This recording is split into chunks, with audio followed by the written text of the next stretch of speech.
So today I wanted to have a quick chat with you about setting boundaries. I've got quite a few clients at the moment and also have had some in the past who've had real problems in setting boundaries for various reasons.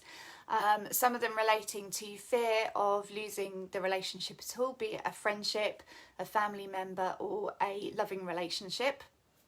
But mostly people really struggle with boundaries because historically they haven't put any in place, and they worry about what happens if they start to put boundaries in place within their relationships, how it might change things, whether they might upset the other person. So I've been doing quite a lot of work around boundaries recently and just wanted to share with you some of the work that I do and some bits that might be quite helpful for you.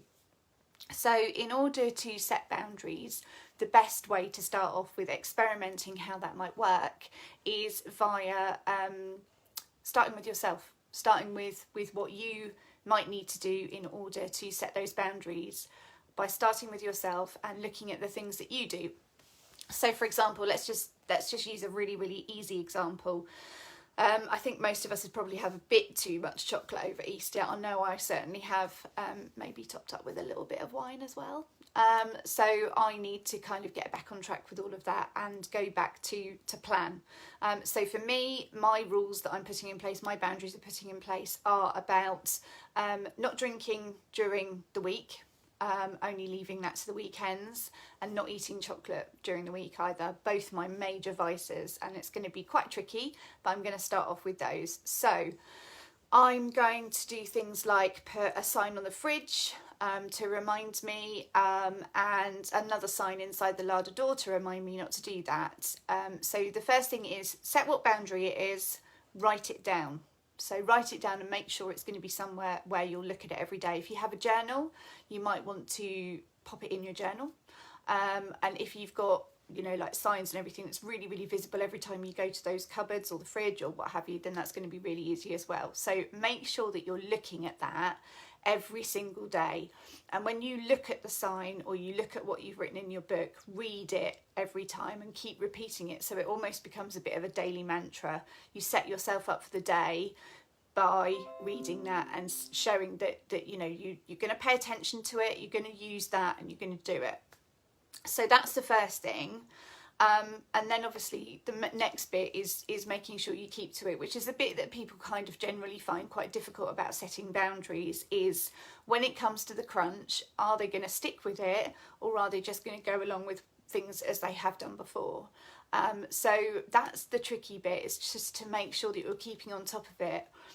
Another way, which I suppose sort of borders into setting habits really, as opposed to just specifically boundaries, but another thing is to think about why you need to do it.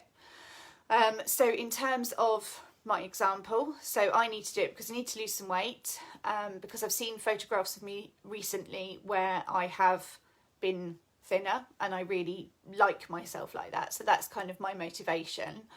If your motivation is different, if we're talking about then moving those boundaries on to set them with a friend, you might be thinking about, so one example that I could use is, which I've put in the description, which is about friends letting you down at the last minute. So you really look forward to something, and obviously this is more prevalent now that we're coming out of lockdown.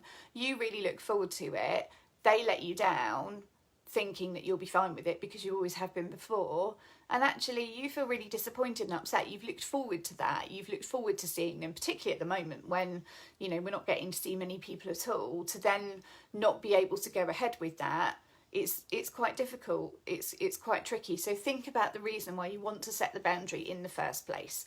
So start with you, and after you've dealt with you and experimented with different things that you can put in place for yourself, think about then the boundaries that you want to create in your relationships. So give that a try. If you want to know more about the work that I'm doing around setting boundaries and relationships, and habit building and what have you, to create better, more structured frameworks around your relationships, then just drop me a line. You can message me via Facebook, Instagram. You can message me via LinkedIn. I've got a website which is coastalcoachingsussex.co.uk, so you can get hold of me through there. any way that you can, just get in contact with me, even if it's just for a chat to explore it a little bit more. I'm definitely not kind of a selly person, so it will just be a conversation. And if you want to take it further, then that's great. But if you don't, that's absolutely fine. But come and talk to me. Come and start a conversation. I'd love to hear from you. Take care. Bye.